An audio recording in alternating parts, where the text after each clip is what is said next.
I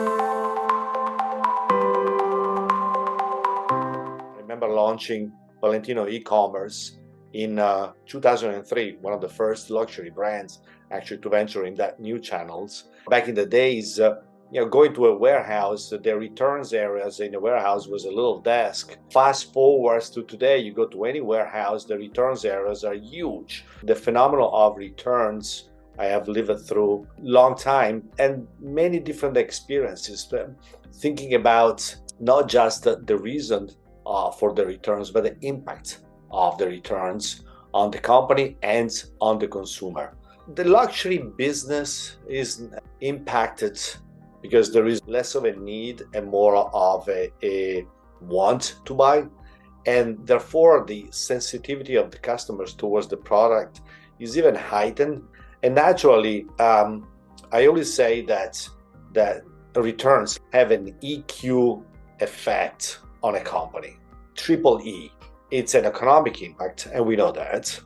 Less sales and less profit. The second E is the environmental impact.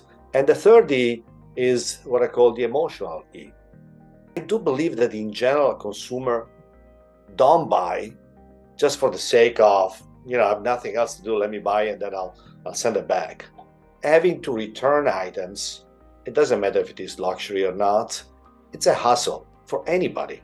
First of all, it's time consuming.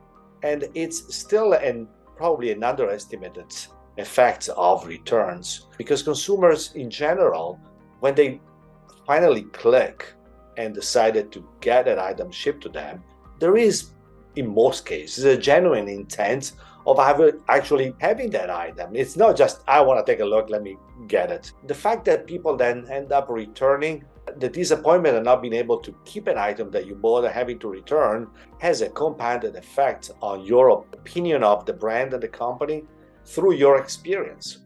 Everything in retail is about experience. Overall, it's really a dilution of brand value and reputation. And it's not just a matter of making the return process easier. That does not alleviate the fact that the customer at the end is not happy not having to be able to wear that item. It's a matter of really fulfilling that dream, that desire, by avoiding the return to begin with.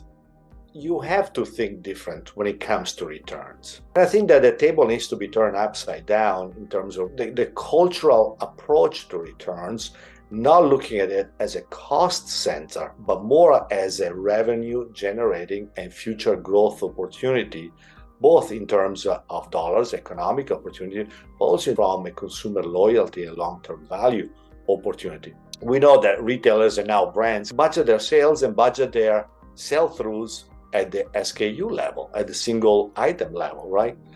How about budgeting returns at the SKU level? If returns are a third of your business, why wouldn't you want to do that?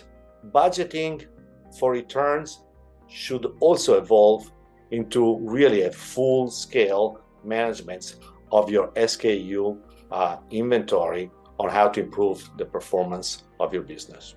I think that company will eventually start looking at how they can really manage that return, not just from an afterwards point of view, but from a proactive point of view, including maybe possibly elevating their responsibility to a C-suite level.